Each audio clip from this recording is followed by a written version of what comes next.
This is an update of the rebuilt, wet-sogged 45 ACP Blackhawk.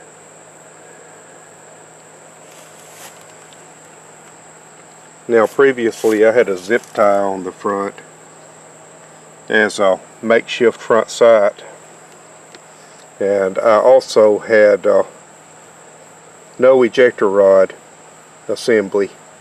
So the ejector rod assembly is poorly fitted, but I actually bought a Bearcat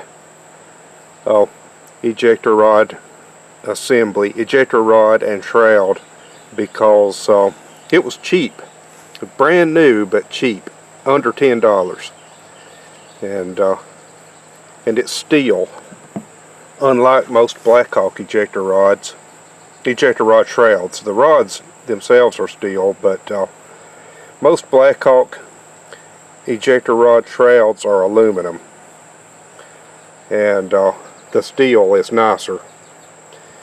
And even the aluminum, the Blackhawk assembly would have been like $40 or something like that, I think. $30 or $40. But I was able to get this Bearcat set up for less than $10. And like I said, it's steel. So I did not buy the screw for it, nor for the front sight. Let's look at the front sight. Now that front sight is specifically for a Super Blackhawk with a 10.5-inch barrel. Only the one with the long barrel had that front sight. It's an undercut sight. And you know, the shorter barreled Blackhawk, 7.5-inch and shorter, have a ramp front sight.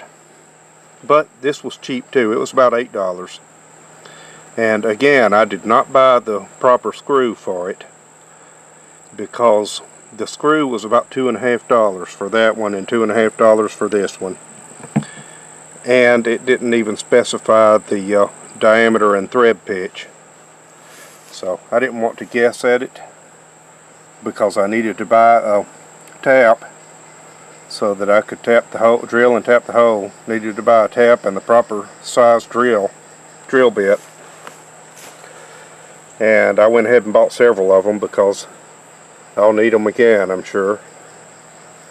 And I chose 648 because that's a common size on guns, and that's probably what the original was. But even if I had known that, I didn't want to pay $2.50 each for them, when I can get 10 of them for $6.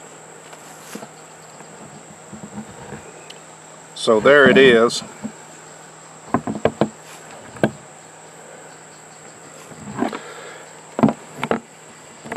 I had to epoxy the right side grip panel because it was broken.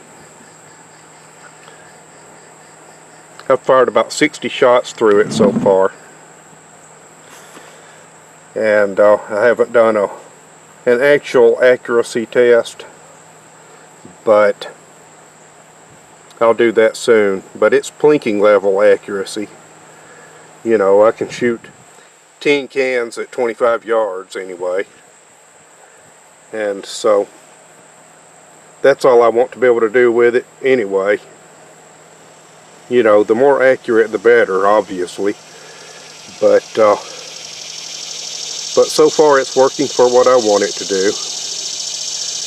And the forcing cone that I cut with the T-handle reamer seems to be working okay.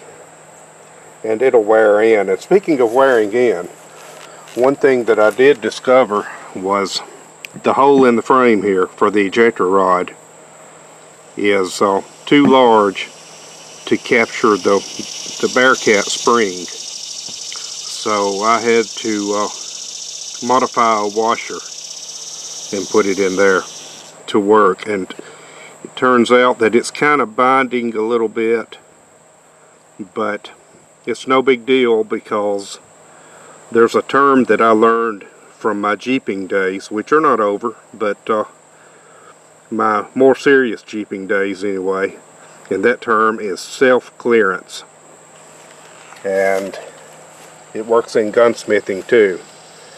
So it's tight now, but it'll loosen with use. So there's no point in spending more time than necessary on it. So there it is for now, and we'll have another shooting video soon.